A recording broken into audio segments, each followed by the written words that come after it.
رابعہ بھی نہ آئی تھی کہ مل کر کوئی راہ نکال لیتی۔ اکثر چھت پر کھڑی سبز چوبارے کو دیکھتی مگر بدر نظر نہ آتا۔ اس کی گاڑی موجود نہ تھی۔ وہ سمجھتی کہ چلا گیا ہے۔ اتنا سخت بخار، اوپر سے تم نے 4 گرم کپڑے پہن رکھے ہیں۔ عائشہ صدیقہ کو ڈانٹ رہی تھی جس کا ننھا سا بچہ تیز بخار میں تپ رہا تھا۔ باجی اتنی سردی۔ صدیقہ کے احتجاج پر انہوں نے سارے کپڑے اتار دیے۔ مانور سے تھرمامیٹر منگوایا۔ مانور کو نہ صدیقہ سے دلچسپی تھی نہ اس کے بچے سے۔ بے دلی سے تھرمامیٹر تھما کر سیڑھیوں پر جا بیٹھی۔ عائشہ نے بخار چیک کر کے تشویش سے صدیقہ کو کچھ اور ڈانٹا۔ ٹھنڈے پانی کی پٹیاں رکھنے لگیں۔ بدر کہیں مایوس ہو کر مجھے چھوڑ نہ جانا۔ یوں ہی بیٹھے بیٹھے بدر سے باتیں کرنے کی عادت سی ہو گئی تھی، کیونکہ اس وقت جب عائشہ نے پکارا وہ بچے کو لے کر صدیقہ کے ساتھ ڈاکٹر کے پاس جا رہی تھی۔ دروازہ بند کر لینا، انہوں نے تاکید کی تھی۔ ساری دنیا کی فکر ہے بیٹی کس عذاب سے گزر رہی ہے، بس اس کی پرواہ نہیں۔ اس نے تنفر سے سوچا، اپنی جگہ سے ٹس سے مس نہ ہوئی، گھٹنوں پر تھوڑی ٹکا کر پاؤں کے انگوٹھے سے نچلی سیڑھی پر لکیریں کھینچتی رہی۔ نہ جانے کتنا وقت گزرا۔ جب دروازہ چرچرایا، اس نے سر نہیں اٹھایا، منتظر رہی۔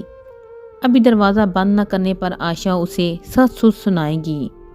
کوئی بے حد قریب آن کھڑا ہوا تھا۔ یہ کس کے ملبوس کی خوشبو تھی؟ بدر۔ اس سے پہلے کہ وہ اٹھتی وہ اس کے سامنے پنجوں کے بل بیٹھ گیا۔ مانور حیران سے اسے دیکھتی رہی۔ کیسی ہو مانور؟ بس اس کے پوچھنے کی دیر تھی۔ بدر کے شانے پر پیشانی ٹکا کر روئی تو بس روتی چلی گئی۔ بدر کے لیے اسے چپ کروانا محال ہو گیا تھا۔ مانور وقت کام ہے، کوئی آ جائے گا۔ بدر نے اسے موقع کی سنگینی کا احساس دلایا۔ دروازہ کھلا تھا اور وہ دونوں صحن میں بیٹھے تھے۔ مانور نے تیزی سے آنسو صاف کیے۔ میں کل جا رہا ہوں، مجھے چھوڑ کر مت جائیں۔ مانور نے خوف زدہ ہو کر اس کی آستین دبوچی۔ کچھ کریں ورنہ میں مر جاؤں گی، میں نہیں رہ سکتی آپ کے بغیر۔ یہ بات اپنے گھر والوں سے کہتی مانور، انہیں سمجھاتی کہ تم نے میرے ساتھ جینے کا فیصلہ کیا ہے، کچھ تو سٹینڈ لیتی۔ تم ہار کر بیٹھ گئی، وہ مجھے مار دیتے اور تم نے مجھے مار دیا۔ اور دل گرفتگی سے گویا ہوا، مر تو یوں بھی جاؤں گی، کم از کم محبت کی لاج رکھ لیتی۔ میں بہت بزدل ہوں بدر، وہ پھر سے رو دی۔ محبت تو بڑے بڑے بزدلوں کو بہادری سکھا دیتی ہے، ہمت نہ تھی تو اس راہ پرہار میں قدم ہی کیوں رکھا۔ وہ شرمندہ ہو کر روتی رہی۔ بہرحال وہ آہستگی سے اس کا سر تھپک کر کھڑا ہو گیا۔ آخری بار تم سے ملنے آیا تھا، صرف تمہیں دیکھنے۔ بدر مجھے چھوڑ کر مت جائیں، مجھے چھوڑ کر مت جائیں۔ وہ اس کے پیچھے بھاگی تو پھر وہ دروازے کے پاس رکا، اس کا بازو تھام لیا۔ چلو پھر میرے ساتھ۔ ہائے، وہ ہکا بکا رہ گئی۔ ہاں نور، میرے پاس گھر ہے، کاروبار ہے، سب کچھ ہے، بہت سی خوشیاں ہیں، میرے ساتھ چلو، ہم اپنی الگ دنیا بسا لیں گے۔ نہیں، مانور نے اپنا بازو چھڑانا چاہا۔ بدر نے اسے کندھوں سے دبوچ لیا۔ میرے ساتھ چلو مانور، ہم آج ہی یہ شہر چھوڑ دیں گے، تم کبھی خسارے میں نہ رہو گی، رانی بن کر راج کرنا۔ ہم دونوں ایک دوسرے کے بغیر ادھورے ہیں، ساری عمر سسک سسک کر جینے سے بہتر ہے آج ہی فیصلہ کر لو۔ نہیں بدر، نہیں۔ وہ خود کو چھڑا کر پیچھے بھاگی۔ میری بات سنو مانور، میں جمعہ کو آؤں گا، تم ایک بار سوچ لو بہت اچھی طرح سے۔ فیصلہ کرنے میں دشواری ہو تو ایک بار سبز چوبارے کو دیکھنا، نیلم کو سوچنا، کیا وہ خسارے میں رہی؟ وہ اس کے ہاتھ پر ایک نئی سوچ دار کر چلا گیا۔ مانور کھلے آسمان تلے صحن میں کھڑی رہ گئی۔ وہ راہ گمشدہ کی مسافر تھی، سوچ کے جنگل میں راہ بٹکی روح، کوئی خضر راہ نہ تھا جو ہاتھ پکڑتا اور درست سمت کی رہنمائی کرتا۔ رستہ ڈھونڈنے کے آبلا پا سفر میں کبھی سوچیں لہو لہان ہوتی تو کبھی جذبے۔ وہ جتنا خود کو سمجھاتی دل اتنا ہی بغاوت پہ اترتا۔ کیا کروں، کہاں جاؤں، تھک کر اپنے بال نوچنے لگی۔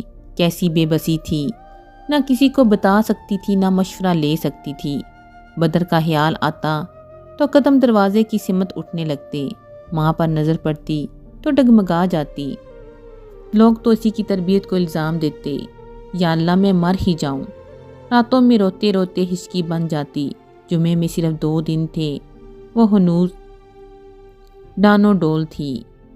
مانور تمہیں کیا ہو گیا ہے؟ عائشہ نے اسے پاس بٹھا کر غور سے دیکھا۔ اتنی بجھی بجھی آنکھوں کے گرد ہلکی۔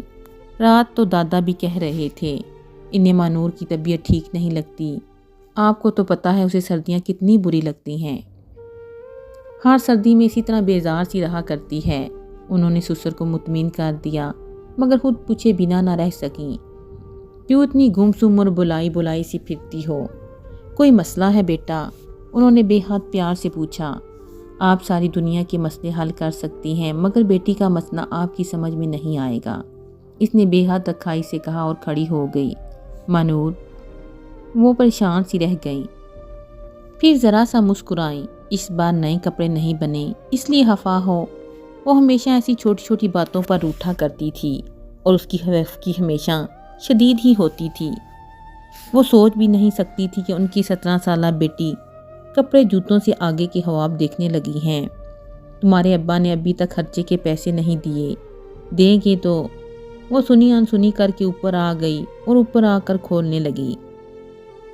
ساری زندگی اسی طرح ترستے گزرے گی، ابا کو یاد آ گیا تو بیک کی طرح پیسے تھما دیں گے ورنہ اسی طرح گزارا چلے گا۔ وہ کدھر کا غصہ کدھر کو نکالنے لگی، اور وہ ایک نیلم بیگم ہے۔ وہ دیوار کے پاس آ رکی، سامنے سبز چوبارہ تھا اور اس کے سامنے ابا کی گاڑی رکی تھی۔ اس میں ابا، نیلم، محسن اور عاصم نکلے تھے۔ ان سب کے ہاتھوں میں مختلف تھیلے شاپنگ بیگز تھے۔ ہنستے مسکراتے وہ لوگ اندر چلے گئے۔ مانور گمسم سی سبز چوبارے کو تکتی رہ گئی۔ فیصلہ کرنے میں دشواری ہو تو ایک بار سبز چوبارے کو دیکھنا۔ نیلم کو سوچنا کیا وہ خسارے میں تھی؟ اس کے ذہن کی کینوس پر کئی نئی سوچیں بکھرنے لگیں۔ تمہارے ابا نے ابھی تک خرچے کے پیسے نہیں دیے، دیں گے تو؟ اس نے اپنی ماں کو کبھی ڈھنگ کا کپڑا پہنے نہیں دیکھا، اس نے کبھی ان کے کانوں، ہاتھوں یا گلے میں کوئی زیور نہیں دیکھا۔ سادہ سی چادر کی بکل مارے چھوٹے سے گھر میں زندگی گزارنے والی عورت کے نصیب میں شوہر کے حوالے سے کبھی کوئی خوشی مقدر نہ ہوئی۔ نہیں، مانور کو کم از کم ایسا کوئی لمحہ یاد نہ آیا۔ اس نے والدین کی مرضی سے شادی کی، ساری عمر ان کی لاج رکھنے کو شوہر کے ساتھ وفا کرتی رہیں، اور ہاتھ کیا آیا؟ وہ خالی ہاتھ تھیں۔ اور وہ نیلم، اس نے محبت کی تو ڈنکے کی چوٹ پر سارے زمانے کو ٹھکرا دیا، کسی کی پرواہ نہیں کی۔ مانور نے سبز چوبارے پر اترتی دھوپ کو قطرے حیرت سے دیکھا، گویا پہلی بار دیکھا ہو۔ یہ دھوپ اس کی آنکھوں میں چبھنے لگی۔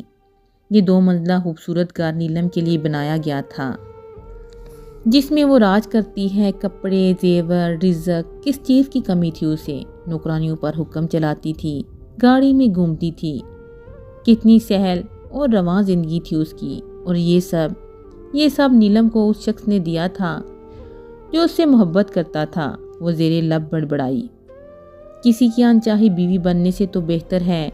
وہ خاموش ہو کر سبز چوبارے کو دیکھنے لگی، یوں لگتا بٹکتے بٹکتے منزل سامنے آ گئی ہو۔ نیلم تکیے سے ٹیک لگائے بیڈ پر نیم دراز تھی، میرون شنیل کی رضائی ٹانگوں پر گرما گرم چائے کا کپ ہاتھ میں تھا۔ اس کے پاؤں دباتی نجوں کی توجہ ٹی وی کی طرف تھی جہاں کوئی نئی فلم چل رہی تھی۔ ایسے عیش کبھی میری ماں کو نصیب نہ ہوئے۔ آؤ مانور۔ نیلم کے انداز میں وہی پہلے جیسی گرم جوشی تھی۔ مانور سلام کر کے بیٹھ گئی۔ لحاف لے لو، آج سردی بہت ہے۔ مانور نے خاموشی سے لحاف ٹانگوں پر ڈال لیا۔ وہ خاموش تھی مگر بے چینی انگ انگ سے چھلکتی تھی۔ جمعہ کا پورا دن گزر گیا اور بدر نہیں آیا۔ مجبور ہو کر وہ ادھر چلی آئی، شاید اس کو کوئی خبر آئی ہو۔ محسن اور عاصم کہاں ہے؟ تمہیں پتا تو ہے اس وقت ٹیوشن کے لیے جاتے ہیں۔ ہاں۔ وہ ادھر ادھر دیکھنے لگی، گویا بدر کی کوئی نشانی ڈھونڈنی ہو۔ جاؤ نجو، چائے بنا لاؤ۔ نیلم نے اسے اٹھا دیا۔ فلم انٹرسٹنگ موڈ پر تھی، وہ اٹھنا نہیں چاہتی تھی مگر جانا پڑا۔ تب ہی نیلم نے اسے غور سے دیکھا۔ کیا بات ہے؟ پہلے سے زیادہ کمزور ہو گئی ہو، کوئی پریشانی ہے؟ نہیں، وہ بخلائی، شاید مجھے لگا ہو۔ نیلم نے بات کا رخ بدلا اور ادھر ادھر کی باتیں کرنے لگی۔ مانور کو پھر سے بے چینی نے گھیر لیا۔ آخر وہ بدر کے بارے میں کیسے پوچھیں؟ آپ کے مہمان نہیں آئے؟ آخر اس نے پوچھنا ہی پڑا۔ نجو آ جاتی تو مشکل ہو جاتا۔ کون؟ نیلم چونکی، پھر غور سے اسے دیکھا بدر. جی. اس نے نظریں چرائیں. تمہیں کیسے پتا کہ اس نے آج آنا تھا؟ نیلم کا لہجہ بظاہر سا سری تھا. وہ سنا تھا شاید نجو سے. وہ گڑبڑائی. نیلم اسے غور سے دیکھتی رہی، پھر فلم کی طرف متوجہ ہو گئی. ہاں فون آیا تھا. وہ آج نہیں آ سکا، اتوار کو آئے گا. مانور نے بے اختیار اطمینان کی سانس لی. نیلم نے ریموٹ اٹھا کر فلم کو فارورڈ کیا. وہاں رکی جہاں لڑکی رات کی تاریکی میں ہیرو کے ساتھ فرار ہو رہی تھی. مانور بھی فلم کی طرف متوجہ ہوگی. سین سسپنس سے بھرپور تھا. تبھی نیلم نے آہستگی سے کہا، گھر سے باغی عورت کی کوئی عزت نہیں ہوتی. مانور نے چونک کر اسے دیکھا. بدستور فلم کی جانب متوجہ تھی. گھر سے باغی عورت کبھی معاشرے میں سر اٹھا کر نہیں جی سکتی. معاشرہ کبھی اسے وہ عزت نہیں دیتا جسے اپنے والدین کے گھر ٹھوکر مار کر آئی ہو. کانچ کو کبھی جڑتے دیکھا ہے؟ پتہ نہیں یہ سوال تھا یا نہیں. مانور ڈر گئی. اسے کیسے معلوم ہوا کہ آپ کیا کہہ رہی ہیں؟ مانور نے بمشکل تھوک نکلا. میں صرف یہ کہہ رہی ہوں مانور کہ گھر سے باغی لڑکی کبھی خوش نہیں رہ سکتی. اس کی ساری زندگی ایک خوف کے حصار میں گزرتی ہے. ہوا وہ سبز چوبارے میں بیٹھ کر موسمیوں کا جوس پیتے ہوئے نوکرانیوں پر حکم ہی کیوں نہ چلاتی ہو.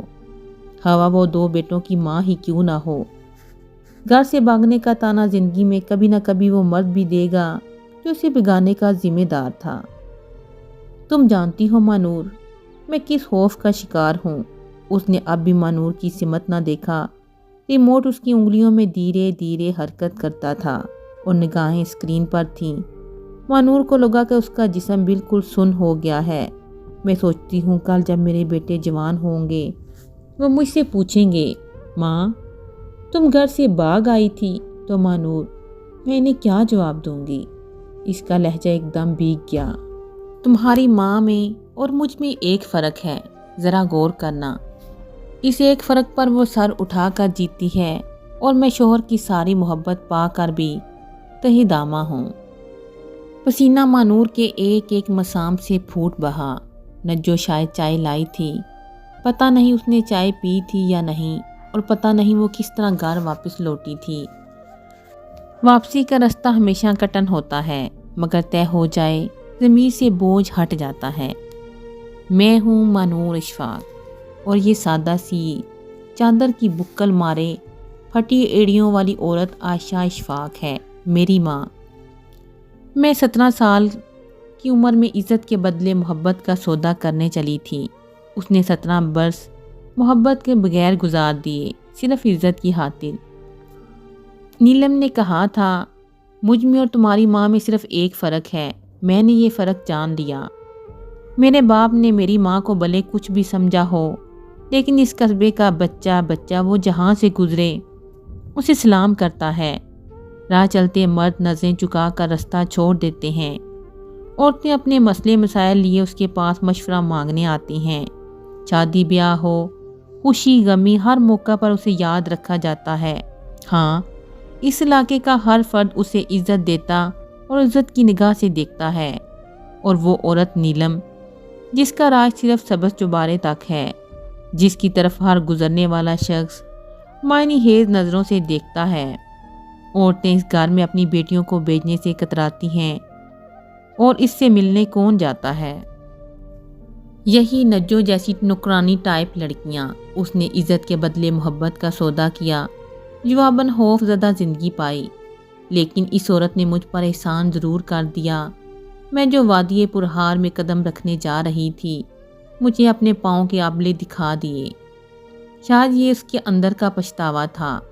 ناصرہ کی ماں مٹھائی لائی تھی. ناصرہ مان گئی تھی. وہ شکر گزار تھی کہ یہ سب عائشہ کے سمجھانے کا نتیجہ تھا. ہاں، جو عورت دوسروں کی بیٹی کو سیدھا رستہ دکھاتی ہو، اس کی اپنی بیٹی کیسے بھٹک سکتی تھی؟ قسمت نے کبھی نہ کبھی اس کا ہاتھ تھامنا ہی تھا. ہوا نیلم کی شکل میں کیوں نہ تھامتی. ماں نور، اندر آ جاؤ، مٹھائی کھا لو. عائشہ پکار رہی تھی. وہ اٹھ کر ان کے قریب بیٹھ گئی، دونوں بازو ان کے گلے میں ڈال دیے. ہاں، کیا ہوا؟ عائشہ حیران ہوئی. نہ جانے کتنے دنوں کے بعد اس نے یوں ماں سے لاڈ کیا تھا. کراچی چلیں؟ وہ اس کی فرمائش پر حد درجہ حیران رہ گئیں۔ میں کالج میں ایڈمیشن لے لوں گی ماں نور۔ ان کی آنکھیں اور چہرہ ایک دم چمک اٹھا۔ تم نے یہ فیصلہ کیسے کیا؟ ماں نور کچھ نہ بولی، خاموشی سے ان کے کندھے پر سر ٹکا دیا۔ کیا بتاتی کہ اس نے ہمیشہ محبت کو اہم سمجھا تھا، مگر آج اس نے کسی کو عزت کے لیے تڑپتے دیکھا تھا، اور آج اس نے سیکھا تھا محبت کے بغیر جیا جا سکتا ہے، مگر عزت کے بغیر نہیں۔